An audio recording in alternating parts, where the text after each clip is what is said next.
Tears of the Kingdom has some serious issues, and I've got some constructive disrespect to verbalise harshly. I'm going to come at it like a scorpion kick from a king cobra, most definitely. So, if you genuinely hate Tears of the Kingdom and are here to get some validation for your bold stance, then I'm totally with you, brother. But conversely, let me just say that I really liked Tears of the Kingdom. Thought it was a lovely little game. But in either case, it's been a while since the game's release, and now the hype has died down, and I think there's some things that stand out about the game as being utter gash. So let's just get right to it with the biggest and most obvious problem with Tears of the Kingdom.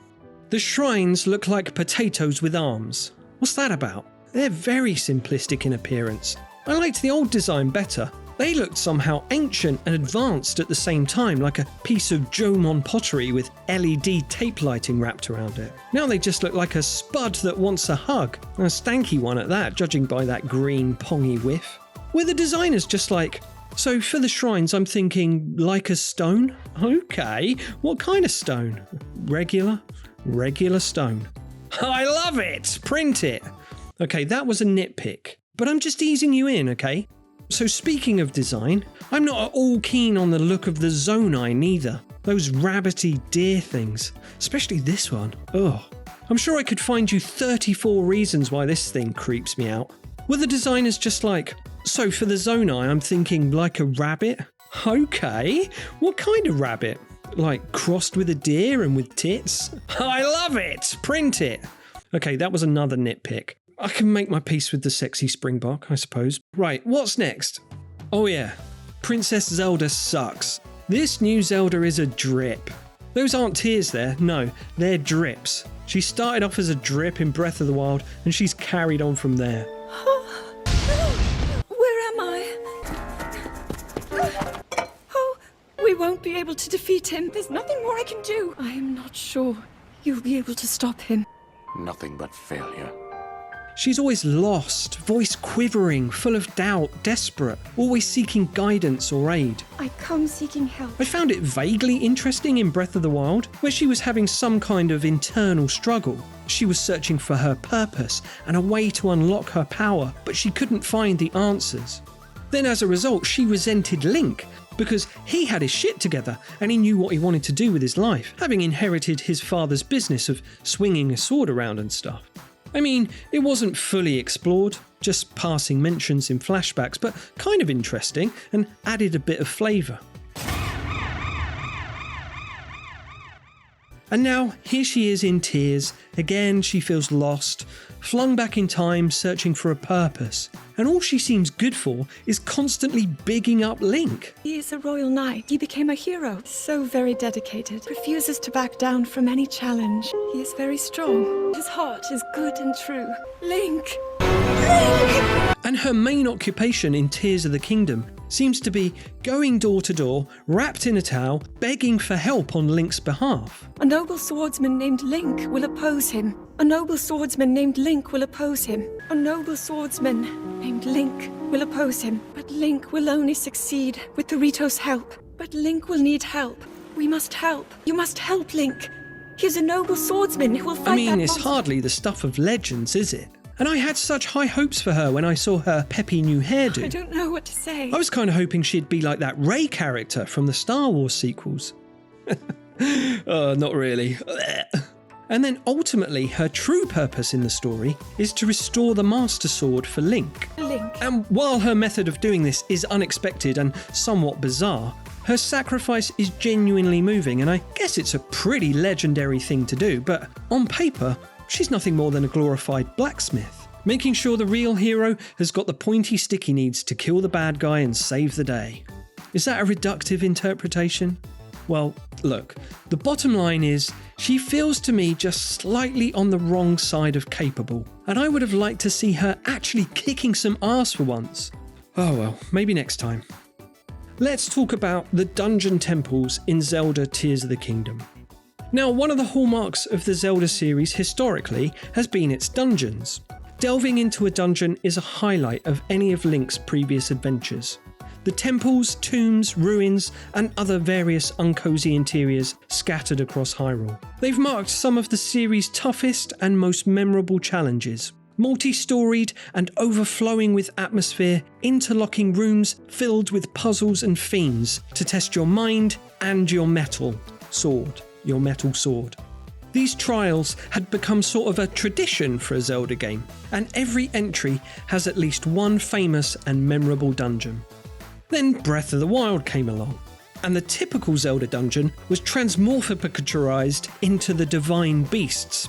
And although featuring some cool and innovative level design, they were altogether smaller, more linear, and all the same shade of boring sandstone.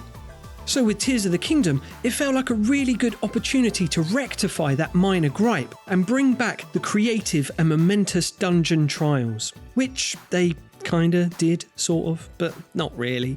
The temples in Tears of the Kingdom are a marked improvement over Breath of the Wild, but are still playing second fiddle to the dungeons in previous Zeldas.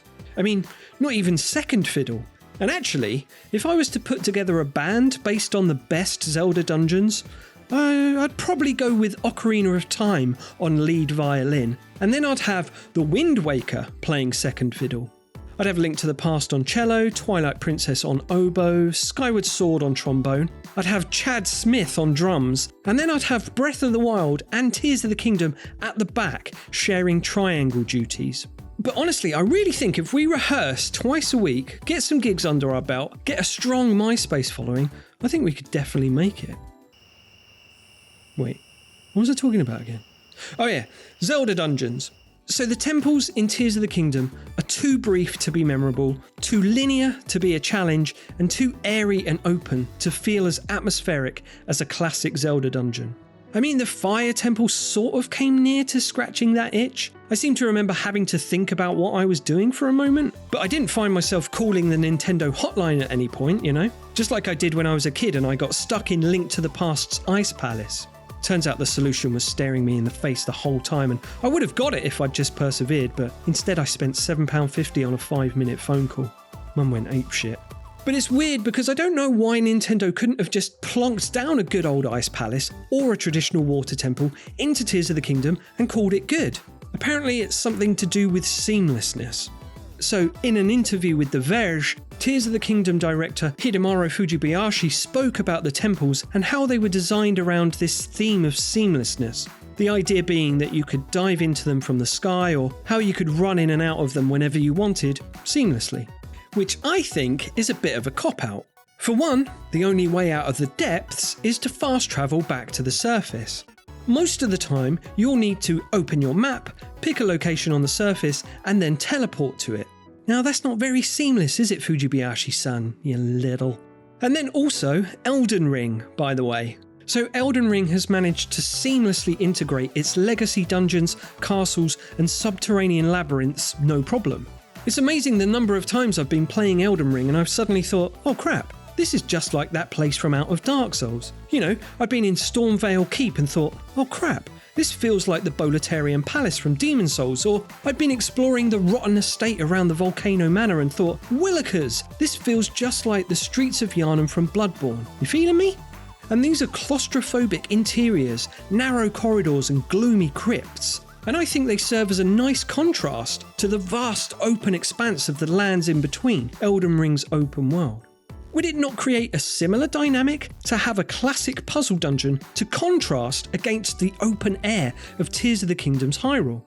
Well, would it? Because I'd like to have those moments again of really having to knuckle down and think about how to overcome an obstacle in Zelda. I mean, I suppose you do get that with the shrine puzzles, I guess. Yeah. Oh, forget it then. One other thing that kind of sucks about Tears of the Kingdom is the intro. Did you notice that?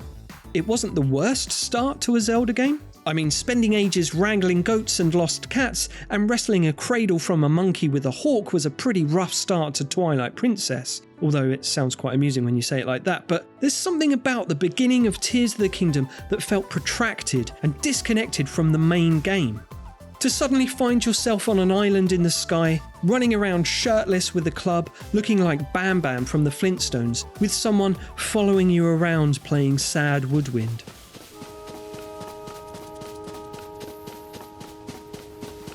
It feels separate and distinctly more like a tutorial, And I kind of felt like, yeah, this is fine, but I'm looking forward to when I get to the game proper like. Which is in contrast to how I felt playing Breath of the Wild, which just begins.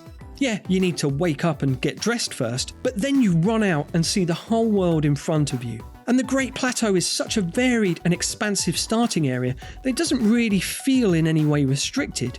It just feels like you're on an adventure immediately, like a bite of the cherry before being set loose to explore the entire cake type deal.